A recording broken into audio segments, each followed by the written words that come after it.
Moscow under enemy control, Russia in chaos. For the first time in history, Russia is under foreign rule, by none other than the Poles. But first, let's find out how it has come to this mess.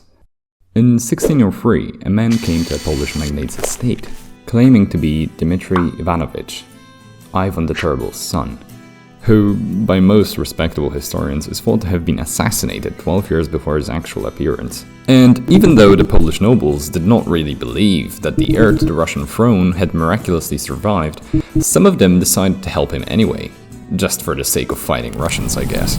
So they went to Russia, together, with a bunch of Cossacks. The Poles, satisfied with just crossing the border, decided to head back, leaving Dmitry with his Cossack friends. A few raided villages later, and they were defeated by the Russian army on the 31st of January 1605. While we cannot say that false Dmitry was, well, honest, we can definitely say that he was lucky, as just 3 months after the defeat, Tsar Boris Godunov, the guy who most likely killed the actual Dmitry Ivanovich, and blamed it on him having an epileptic seizure while playing with a knife, I know, how awfully convenient, decided to die of a stroke in the April of 1605. This sudden change allowed him to march victoriously into Moscow without any resistance, just to be fucking killed a year later in 1606, 10 days after his wedding.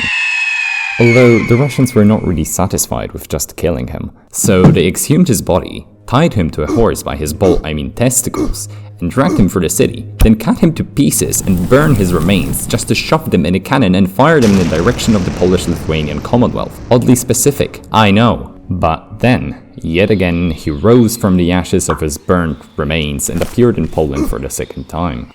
Honestly, this dude makes the resurrection of Jesus look like a fucking party trick. He was even recognized by the first Dmitry impostor's wife. I mean, bitch must have been on crack to get these two people wrong. So again, he marched into Russia together with the Poles. And you would think that they were bonded by the same brotherly goal of re-establishing his righteous claim to the Russian throne.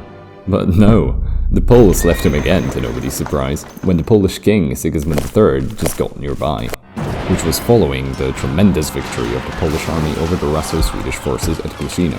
After the devastating defeat for the Russians, Sigismund's son was offered the ever-changing position of the Russian Tsar by none other than the Russian boyars, who were as loyal to Russia as Leonardo DiCaprio is to his wives after the age of 25. So naturally, the Polish king abandoned the whole Dmitry thing and had his troops march into Moscow.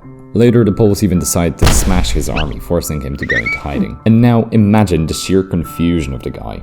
You're some Belarusian monk, minding your own business, chilling, and then suddenly a Pole approaches you and tells you to dress up as a guy that died 20 years earlier. They send you into Russia to make you the Tsar and then decide to fucking attack you, out of nowhere.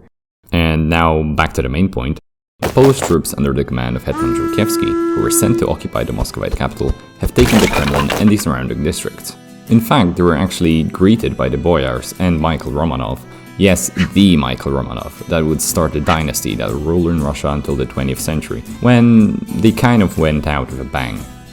Even though Moscow was taken, King Sigismund kept delaying sending his son to claim his throne for several reasons. Firstly, he was a devout Catholic, and did not want his son converting to Orthodoxy, which was one of the Russian demands. Secondly, he wanted the Russian throne for himself. I know, how noble.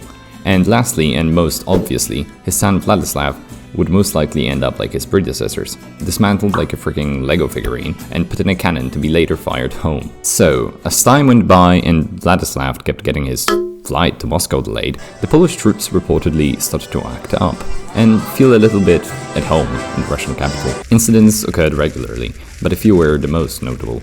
The Muscovites got especially angry when a drunk Polish, I know, what a weird combination, guard shot at a sacred icon on the Nikolsky Gate, or when a market dispute turned into a mass shooting. Naturally, this contributed to the Muscovite liberty desire. Simple peasants, the backbone of Mother Russia, once again have proven their worth, smuggling in weapons under the disguise of seeking the city's protection. But the whole thing was a preparation for a mass uprising. On the 19th of March, 1611, the churches rang their bells and people rose to fight back against their oppressors. Under the onslaught of the Poles, the rebels retreated. It's fair to say that some Russian sources claim that it was 15,000 unarmed innocent civilians killed. Maybe they were just a very big crowd of farmers holding pitchforks, scythes, and torches and other farming equipment to show their love towards the Poles. And the Poles were now prisoners, trapped inside the Kremlin. They were running low on food and supplies. The Kremlin's guests, if I could call them that, were now forced to eat dead horses, rats, and even resorted to cannibalism, as some sources claim.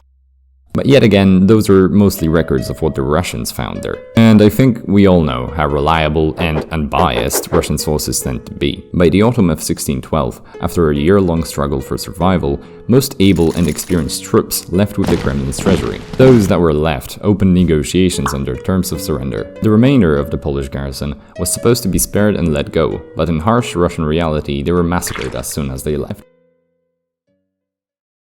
Now, if you don't want to leave us devastated as the Poles were, then please consider liking or subscribing, as it supports the channel grow. But yeah, that will be it for today. So thank you for watching and see you next time.